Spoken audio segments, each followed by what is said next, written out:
is great to speak with you. And this is really special for me because I have been talking to you from day one, 2 decades ago. You used to come to my radio station when you came down to Toronto, Canada. I got to find those old pics of you and I got to make sure I post them. So I've been following you since you've been releasing music. It's always been a pleasure. And the fact that we're even talking now, two decades later, still releasing great music, still got your vibe going, still giving back to the audience. Again, it's amazing.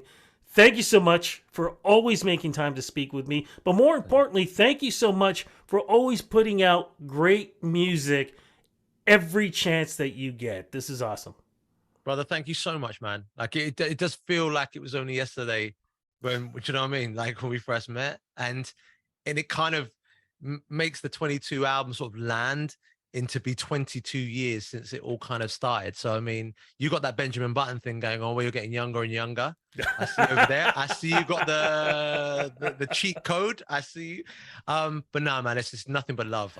It was good times meeting then and seeing this journey we've both been on, you know? You know, the journey itself, it's changed so much, not just the music landscape, Mm. technology too, how to record, how to do things.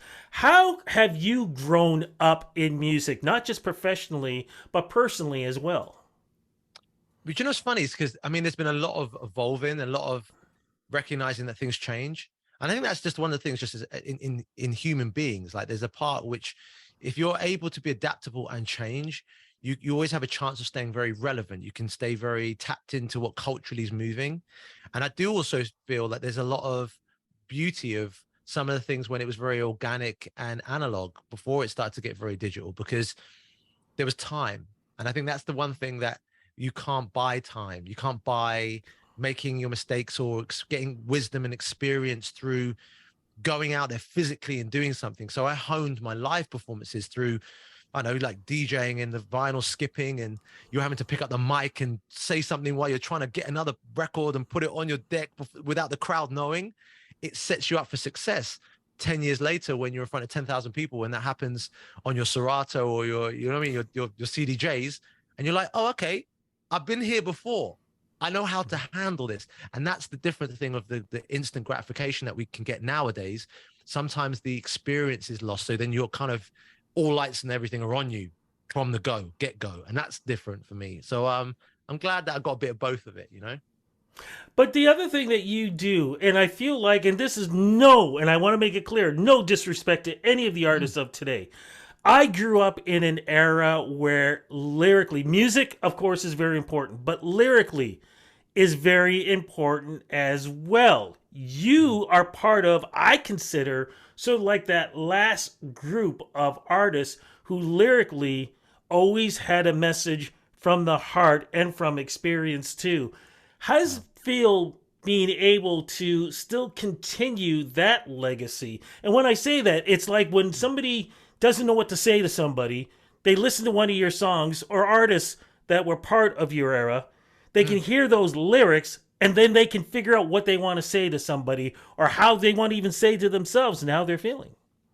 Do you know what? I'm firstly, I appreciate you. I mean, it's love to know that did feel like a golden era, like the end of 99 and 2000s. I mean, from me releasing at that time, just because we had such eclectic styles of and different artists. I mean, you'd have on one hand Destiny's Child releasing No No No, but and Whitney Houston and Mariah Carey, but you'd have Drew Hill and you have Tank and you'd have Joe, and you just be like, this is, but then you'd also have Tupac and Biggie and Snoop Dogg, and you're just like, whoa, this is what an era.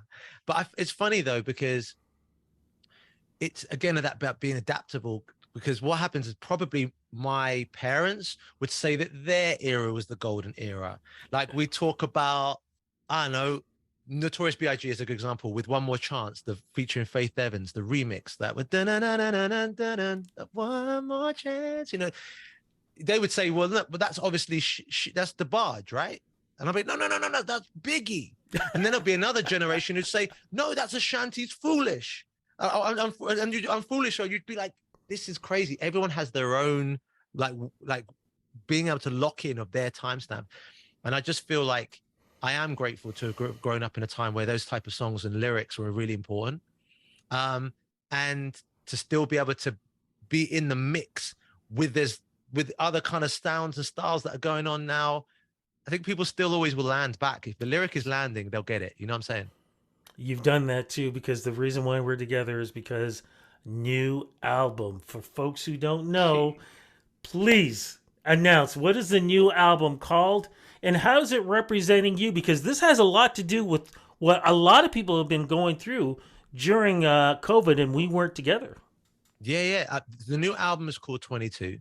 Um, on one hand, it's the 22 years since my first album, Born to Do It, which we know very well together. I appreciate you, brother. And also, it's got symbolism, the 22 angel numbers and numerology, and that's something if you want to lean into that. It's about being of service and being able to speak your truth and recognize that you've got a platform now. Use this platform to your best ability, best of your ability. But I think what's beautiful is the other day I put a shuffle on of Born to Do It and the album 22, and the albums felt like they could blend so nicely. And this is hard for me to, with an album like Born to Do, it's hard to do that with albums because like those songs, when you start hearing Follow Me and it rubs up next to a song on the album 22 called Say That Gets Like That, or I hear Fill Me In and then I hear Teardrops, or I hear 7 Days and then I hear Obvious featuring Money Long. Like when I heard it, I was like, you know what? This does feel like it could be the sister to Born to Do It, just because I had the time, like I did for that first album. All those years leading up to making that first album was just a labor of love. And I had 2 years in the pandemic to actually just listen to music, play music, write songs, and it became an album called 22. So it feels like I've been able to do it in the same way as opposed to got 3-4 months. We've got to get the album ready and there's a time that you've got to have it done for. And nah, it's calm again. We got some singles out also, don't we? We got some singles out there too. We got the Who You Are firstly came off that album, which was very much an empowered like song for me to sing that and have people say to me, oh my God, it feels like I can wear my heart on my sleeve now. And I just want to get to who you are. Like, don't we all want to get underneath the hood of all the roll to roll and just be like, let's be human to human and heart to heart. Which then obviously led on to like DNA with Galantis. And as I touched upon, Obvious with Money Long. It's just, and my heart's been waiting for you. So there's been some tunes on this thing. Yeah, and that's the other thing we should make sure we mention too, because you got some guest performers on this, right?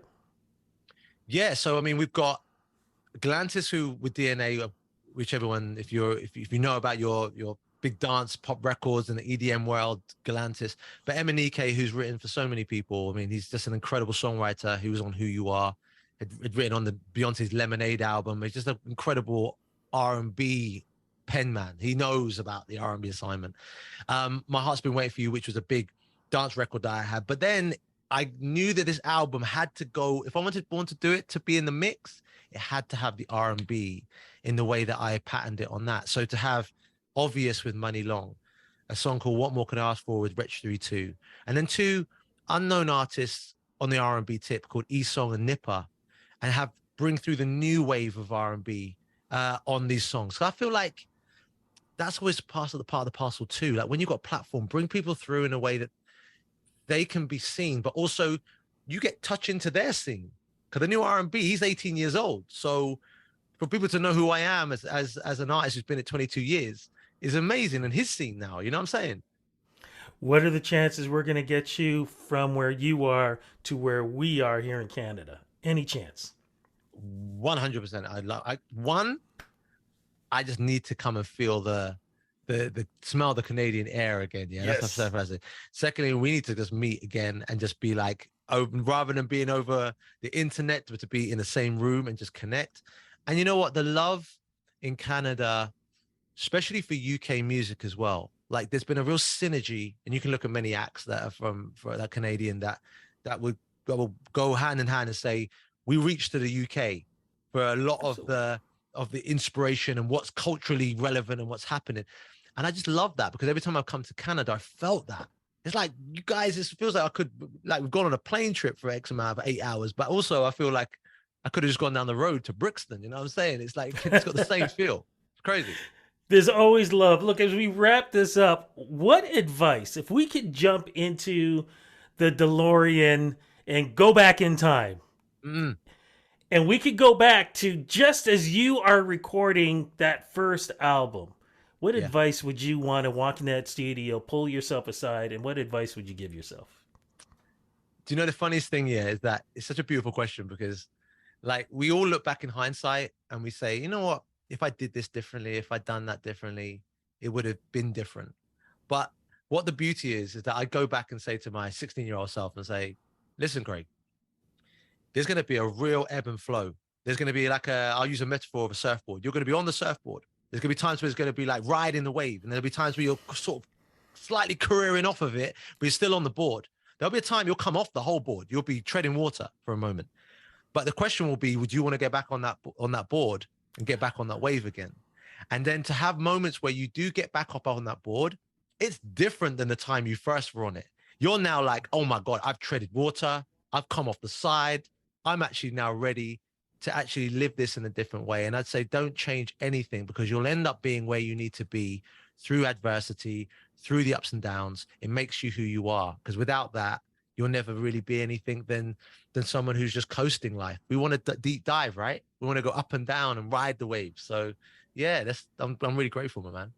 Amen to that, my friend. Thank you so much for this interview. Thank you so much for all the interviews that we've done. I'm looking forward to crossing fingers 2023 that you do return to Canada. And thank you for keeping R&B music alive from old school to new school. It all connects with you, my friend. Thank you so much. Brother, appreciate you so much. Lots of love to you, man. Like really, it's just to see your face, you smiling, man. It's brought back some good memories for me, bro. Get them pictures up there of us from back in the day. You know what I mean? That's a problem.